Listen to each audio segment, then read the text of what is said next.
Man, it feels like we wait forever for football to come back, and before you know it, it's halfway over already. Let's all pour some out for the first half of the 2019 NFL season. Today I'm hitting refresh on the predictions that I made in the preseason and handing out some midseason awards. Please hit that like button if you like NFL content and subscribe if you want to see more. Let's not waste any time and jump right into this thing.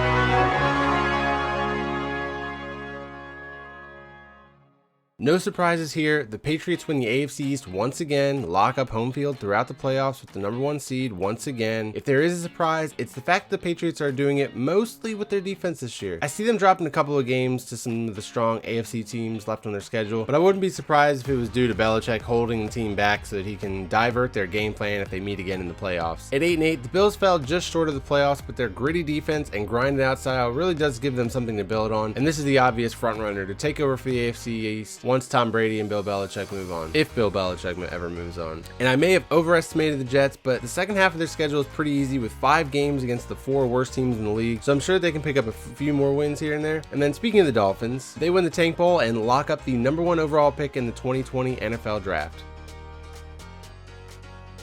In the AFC North, I've got the Baltimore Ravens finishing at 12-4 and winning the division. I've been a huge fan of Lamar Jackson since that hurdle at Syracuse, and it's really great to see him performing like this at the highest level. I knew that he had the physical skills, but to see the leadership intangibles too is just, this guy's got the full package. The Ravens do have a brutal stretch in their schedule in the second half of the year after their bye week, but close out the year with some pretty winnable games. So as long as they continue to come up big like they did in Seattle, they can afford to drop 1 or 2 against these elite squads. And then I'm probably naive for still having an ounce of faith in this Browns team, but I have them keeping their season alive and squeaking into the AFC wildcard with a 9-7 record. If you look at that Browns schedule, it's got to be the easiest in the league with the Broncos, Bills, Dolphins, Cardinals all left on the schedule, and they've got 2 games against the Bengals and 2 games against the Steelers. The Ravens are the best team left on their schedule, and they have already beaten them once in Baltimore, so don't give up on these Browns just yet. The Steelers, they are going to ride their defense to about 7 or 8 wins. I have them finishing 8-8. I feel like that was a little bit generous, but they keep this ship afloat for next year, leave the door open for Ben Roethlisberger to come back, but Mason Rudolph shows enough for them to have faith in moving forward with him as the starting quarterback. And then the Bengals, they secure one of the top 2 picks in the 2020 NFL Draft. I want to take a break to thank this video's sponsor, Overlay Fantasy Sports. With it being officially mid-season for the NFL, it's likely put up or shut up time for you and your fantasy football team as you make a final push for the playoffs. By now, you've probably got your roster figured out, so one of the most important parts of a successful run to the playoffs is just picking the right guys to start each week. Well, I've been able to turn that thought process of who do I start and who do I sit into some success while playing this new daily fantasy app, Overlay Fantasy Sports. This is an actual start or sit game for fantasy football that is really simple to play and really fun. Join a contest and you pick who you want to start based on the matchups they're playing that week, which is a process that you're probably already going through each and every week with your fantasy roster as it is, but other daily fantasy apps are just too crowded and it feels impossible to win. But Overlay Fantasy Sports is different because you just need to pick the right guys to sit and the right guys to start, and you qualify for a share of the pot. You pick between 12 matchups with a few alternates just in case somebody doesn't end up playing, and 8-4 can usually win you money. So if you get 8 of those picks right and 4 of them wrong, you're going to at least get your money back and then some, right? But if you go 12-0, then you get the progressive bonus. Last week for the $100 league, the bonus was over $27,000. But they've got leagues starting as low as $2.50 for entry. I'm in these leagues every single week. You can go to www.overlaydfs.com to join me this week, or you can head over to the App Store and download their app. The link is going to be in the description and in the pinned comment. Big thanks to Overlay Fantasy Sports for sponsoring this video this week. Now let's move on to the AFC South. In the AFC South, I've got the Houston Texans winning the division. This division is a gauntlet, and there's only a 3-game difference between the first 3 teams in the division. I feel like I was pretty hard on the Texans because this division is so tough, and they've been pretty inconsistent in the past, and now that they've lost JJ Watt for the season, it's looking like this team might have to become an all-out offensive juggernaut. However, the result could end in Deshaun Watson as your NFL MVP. In my preseason predictions, I definitely overreacted to the loss of Andrew Luck, and this team clearly still has a ton of talent remaining, and the coaching staff has been putting in work, and if not for Sean Payton, Frank Wright would be the Coach of the Year frontrunner. The Jaguars and Titans seasons all depend on the production that they get from their quarterback position. The Jags have got 2 quarterbacks that I think could be successful in this offense, while the Titans might get away with one of their 2. Ryan Tannehill has looked pretty good so far, but they need the rest of the team to play to the highest level that they're capable of each and every week to do so. In the AFC West, I've got the Chiefs going through a slight tough stretch while Patrick Mahomes deals with that knee injury on top of the ankle injury he was already nursing. Yes, he's going to come back sooner than we expected, but he was looking like a shell of himself without the ability to move around on that ankle before the knee injury. And we're talking about a guy that really does need to be able to move around because that's really where he becomes dangerous. Although the Chiefs defense did look ferocious against Aaron Rodgers and company in their first game without Mahomes, so I don't expect the wheels to fall off, but there will be a few bumps and bruises here and there for the Chiefs. And the Raiders, surprise, surprise, have got a pretty favorable schedule in the second half of the season, and I think that they have a chance to make a run here. But dropping a few of the road games against their tougher opponents ends up being the thing that keeps them out of the playoffs. The Chargers, they're a hot mess, and the defense could improve when Derwin James comes off IR, but I'm worried that the season will already be over by that point. I was pretty generous with their schedule because I don't anticipate that they can really get much worse than they were in the first half of the season, and these 6 wins came with them upsetting the Packers on Sunday night and upsetting the Chiefs in Mexico. So I don't see much more than 7 wins potentially as the ceiling for the Chargers in 2019. And for the Broncos, Drew Lock ends up sparking the Broncos offense down the stretch, but it's not enough to close out too many wins with this tough schedule. But they've got to get that kid in there and see what he's got so they can build around a quarterback for the future, because Joe Flacco is definitely not the future. Moving on to the NFC and starting with the NFC East, top half of this division has been terribly inconsistent through the first half of the season, and while it felt like the Eagles were spiraling downward, I do anticipate them keeping the ship afloat long enough to stay relevant in this playoff race. And I actually have the Eagles finishing with 4 wins in their final 5 games at least to close out the season. The problem is the damage has kind of already been done. It's all going to come down to the Cowboys and Eagles beating the weaker teams left on their schedule just so that they can both make it to their Week 16 matchup, which will be for all the division marbles. The Giants, they had their Daniel Jones spark early on, but there's some tough games down the stretch here, and I'm wondering if Saquon Barkley should even be pushed in this wasted season, because the talent is just not there on this roster for Jones to continue each and every week to be what gets them over the hump to win these games. And then the Redskins, they can thank the AFC East for a majority of their projected wins, but this team isn't lacking talent and could put some good performances together and win a few, especially if Dwayne Haskins and Terry McLaurin recapture some of that Ohio State magic. In the NFC North, I did predict the Packers to win the division in my preseason video, and I don't see any reason to waver from that now because we've seen them dominate games by relying on either their offense or their defense on a per game basis. That makes them pretty lethal and a good matchup for anybody on any given Sunday. If Aaron Rodgers gets into a groove, which really could happen when Devontae Adams gets back, then I think that this division is a wrap, and Aaron Rodgers might sneak his way into the MVP discussion. The Vikings, they're going to ride Dalvin Cook to a 10-6 record based on my predictions, but the playoff simulator that I used had them just missing out on the playoffs. This year, 9-7 might get you in as a wild card in the AFC, but it's not going to fly in the NFC. You're going to have to win 10 games at least, and you're going to have tiebreakers. Now this season, I've probably disrespected the Lions as poorly as an NFL ref does on a weekly basis, but it's hard to project a team that legit seems like the league hates them. I'm serious. Even when they play some of their best football on the road or at home, they still seem to find a way to lose. Basically, the Lions are going to be playing spoiler throughout the second half of their season, but I don't anticipate them being in the playoff discussion. And the Bears, they're in trouble if Matt Nagy and Mitchell Trubisky don't get this offense figured out, because the defense hasn't been nearly as dominant without Vic Fangio. I actually have them kind of spiraling out of control during the second half of the season because I think they got kind of lucky with a few of the wins that they had earlier on. Pretty sad, but this Bears team might have been a one-hit wonder. In the NFC South, it's crazy to think that the Saints have only lost 1 game, and it was the game against the Rams where Breeze originally went out, and the game plan going in wasn't based around Teddy Bridgewater. But moving forward, you've got to wonder if things are going to revert back to the way that they have in the past, and this team's going to lose their identity as a defensive ball control offense now that Breeze is back. And then teams with a big lead in the standings tend to give up a few games at the end of the year because of a variance of reasons: complacency, resting starters, or maybe the competition gives them their best shot because they know that this is one of the best of the best in the league that year. The Saints' final 4 games also feature some of the best defense that the league has to offer, with the Panthers in there twice, but they've also got the Falcons twice, who might as well fire everybody and just shut it down for the rest of the season. Speaking of the Panthers, they're another 10-6 team that fell victim to the loaded NFC, just barely missing the playoffs. Cam Newton should be back soon, but I don't think that that is going to be enough for this team based on their schedule. But I will be rooting for Cam Newton to make a comeback and prove that he's not washed up and help keep this Panthers team alive down the stretch. Jameis Jameis Winston, however, he wouldn't make it to the end of the season if the Bucs had any other options on their team, and it feels like this team as a whole has really taken on his goofy, kind of mistake-prone persona. I once thought that Bruce Arians could work his magic with this team, but they just need a fresh start at quarterback. I'm sure John Gruden or somebody will think that they can hone in Jameis, but it's not going to happen in Tampa Bay. And the Falcons, they're done. What a wasted season of a roster just filled with talent. Go tank so you can get Chase Young in the 2020 NFL Draft and try again next year.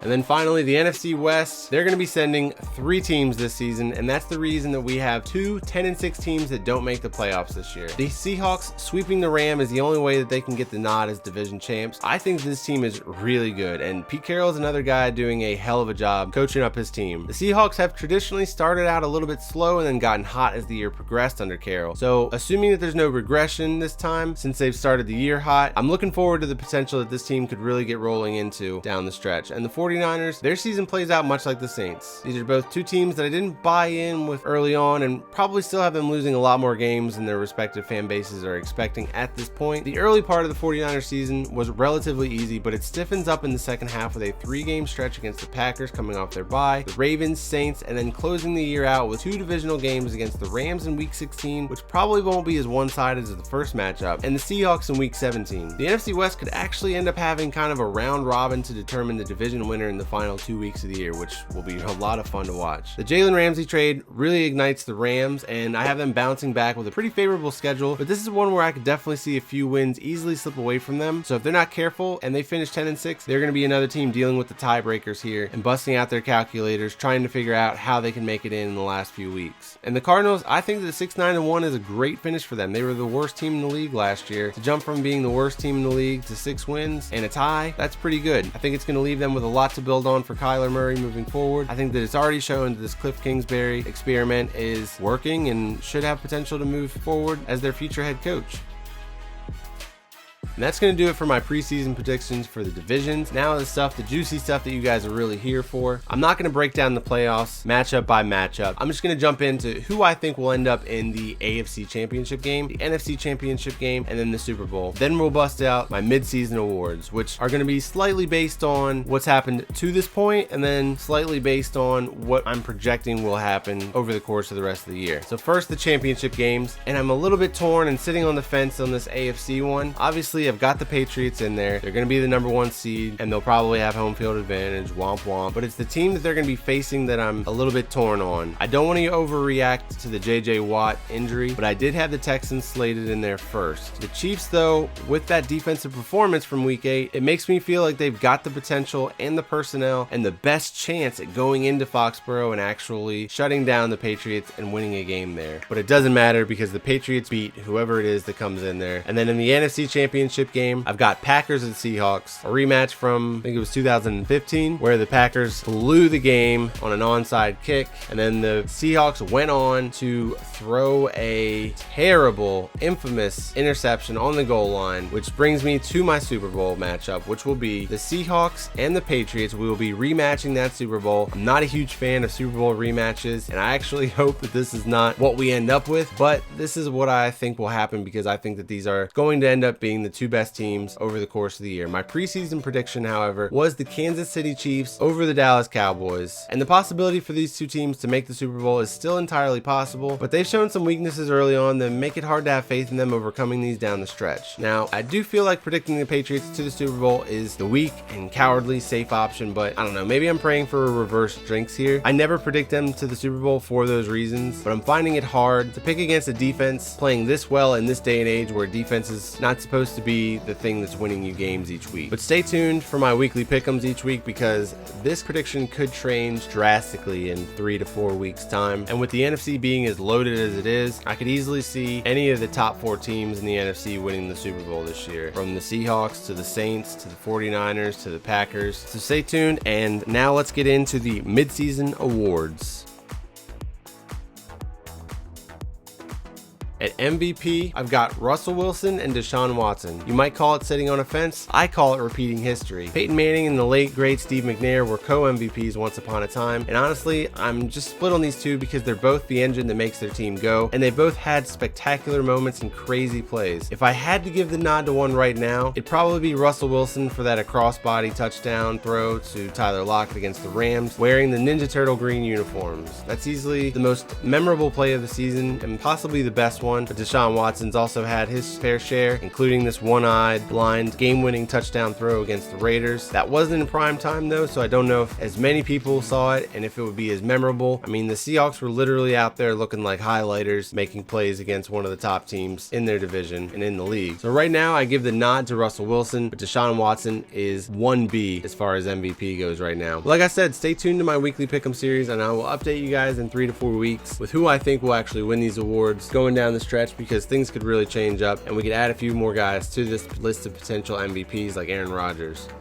At Offensive Player of the Year, I've got Christian McCaffrey. This was another preseason pick that I had made, and I feel pretty proud of myself for making this, if I do have to say so myself. So let me pat myself on the back here real quick. Christian McCaffrey is absolutely crushing it right now without a starting quarterback, and even against some of the best defenses in the league. I mean, the man can literally do it all. He's got speed for days, which is one of his more underrated traits, because we like to call white running backs sneaky fast or sneaky athletic, but there's literally not another person, or non-quarterback I should say, that is carrying his team quite like Christian McCaffrey. And if MVP was given to running backs other than Adrian Peterson, I would say that Christian McCaffrey deserves to be in that discussion also. At Defensive Player of the Year, I'm going with Myles Garrett. Now, Shaq Barrett was the early favorite for Defensive Player of the Year, but he slowed down considerably after that hot start. Myles Garrett can clean up the penalties in the second half of the season, and if he maintains this pace of nearly 20 sacks, he could run away with it. There is, however, a rookie that could sneak in and be the first rookie to win the award. Stay tuned for a couple picks, and I will go over who that is, although it should be pretty obvious. At Offensive Rookie of the Year, I've got Kyler Murray. I've tried to avoid picking Kyler in predictions like this because it just seems too easy to pencil in the #1 overall pick for any awards. But, I mean, the guy went to the worst team in the league, took over a team that a former first-round quarterback was on last year and really struggled with, which is part of why they decided to use another first-round pick, the first overall pick, on a guy a little bit more dynamic than Josh Rosen and Kyler Murray. And this guy's been pretty spectacular. He's had a few down moments, but you can see his talent jump off the screen. You can see his arm is definitely an NFL caliber arm when it's put side by side to some of these guys he's dueling with. I'm pretty excited about the future in Arizona for the Cardinals, and I think that Kyler Murray is a shoe-in for Offensive Rookie of the Year. And then for Defensive Rookie of the Year, we have the second overall pick, Nick Bosa. Now, this is who I was saying could potentially win Defensive Player of the Year. Do not count him out of that discussion. That's how much he's meant to this 49ers defense in his rookie year. And if he has a signature game to win that award or state his claim for that award, it is this Panthers game where he was all over the place, even finishing with an interception. So giving him Defensive Rookie of the Year through the midseason mark is easy. I had Devin Bush here in my preseason predictions, and I still think that he's in the running, but there's a large gap between first place and second place right now. Devin Bush is going to have to make some really big plays moving forward, and the Steelers need to stay in the playoff race as long as possible. But Nick Bosa should have been the favorite coming into the season, the top defensive player selected in the NFL draft. The only reason that I didn't go with him as my prediction in the preseason was due to the fact that he has an injury history, which I break down in a scouting report for him on this channel. You should check that out. But it was the fact that he was also dealing with an early preseason injury, and it made me question if he was even going to play that much in his rookie year. It was one of those things when I got the notification on my phone that he was dealing with an injury, I just kind of rolled my eyes like, oh, here we go again type of thing. Like one of these top guys dealing with an injury early on. But assuming that he does stay healthy for the entirety of his rookie year, I think this one's pretty much a lock. And then Coach of the Year, I kind of gave this one away earlier, and that's got to be Sean Payton. This is almost a shared award between the Saints coaching staff because the job that Sean Payton and Dennis Allen have done with this team after the Drew Brees injury has been absolutely incredible. Dennis Allen may have earned himself another shot at a head coach for some team in 2020 with the transformation of this defense from one of the worst in the league to right there on the heels of the Patriots as the best defense in the league. But the offense is really where you've got to be the most impressed with the way that it doesn't matter who's in there at what position. Sean Payton has cooked up something that will keep the defense on its heels each and every week. And then finally, comeback player of the year, Cooper Kupp. Keep in mind, this video was 95% complete before the week 8 games because I didn't really want to try and overreact to 1 week, and it would have taken me a little bit longer than one night just to get this video out before the following week was here and my weekly NFL Pick'em video needed to be done. But Cooper Kupp has got to be one of the most athletic white guys we've ever seen at the wide receiver position. His ability to come back from that injury and make the impact and show the explosiveness that he's shown in his first season back is nothing short of amazing. And it might sound like a cliche with the sneaky fast label or sneaky athletic, but a receiver of his size moving as fast as he does is definitely surprising and not something that I saw from him or expected from him coming into the NFL through the draft process. There isn't a lot of great competition for this award. I think that Jimmy Garoppolo is really the only other contender, especially if the 49ers actually do finish 12-4 like I projected, but I hesitate giving them because he's had some pretty average performances and his team's winning games mostly due to the defense. That and the people, they just love them some Cooper Kupp. I had Le'Veon Bell winning the award in my preseason predictions, and sure, he could still win it, but the Jets have been pretty bad and he hasn't really had an opportunity to shine thus far. In fact, he's probably been most impressive with the things that he said and the way he's conducted himself off the field rather than on the field. We'll see what the second half of the year has in store for these guys though. Cam Newton, however, who knows, he might be the first guy to win it as an in-season comeback. Alright guys, so based on my projections and predictions, this is the way that the draft order would play out if everything that I say comes to fruition, which I'm sure it won't. I'm sure the trade deadline will happen tomorrow and completely ruin this entire video, and then next week half of the games will be different from what I projected. But anyways, this is also the order that I will be posting my mid-season mock draft coming out, if not tomorrow, the next day. So let me know what you think about my projected standings. Let me know what you guys think about all these awards in the comments. Feel free to make a list of your own, post them in the comments also. I'd love to hear what you guys think, and maybe somebody's flying under the radar and deserves a little bit more recognition. It's on you to bring their name to everyone's attention in the comments section. Also, I'd love for you guys to grade my performance thus far this season. I know I haven't really done a ton of videos other than my weekly pick'ems. Those do, however, take a long time, a lot of planning and prep during the week to get them ready. But this week I'm trying to go above and beyond, get you guys 3 videos, including this one. So let me know what you think from what I've done thus far this season, where I've done poorly, where I can improve, and what you'd like to see from me more of in the future. I appreciate you guys all watching so much. Appreciate you liking, commenting, subscribing. This channel literally doesn't work without you guys watching these videos, so thank you so much. I have thoroughly enjoyed this NFL season, probably more so than the past few. I don't know why, it just feels like a more fun NFL year this year. There's a lot less politics involved, and we're able to just focus on the football and the fun aspects of that. So I hope you guys are enjoying the season as much as I am. I look forward to hearing from you in the comments, and I will see you all in my next video.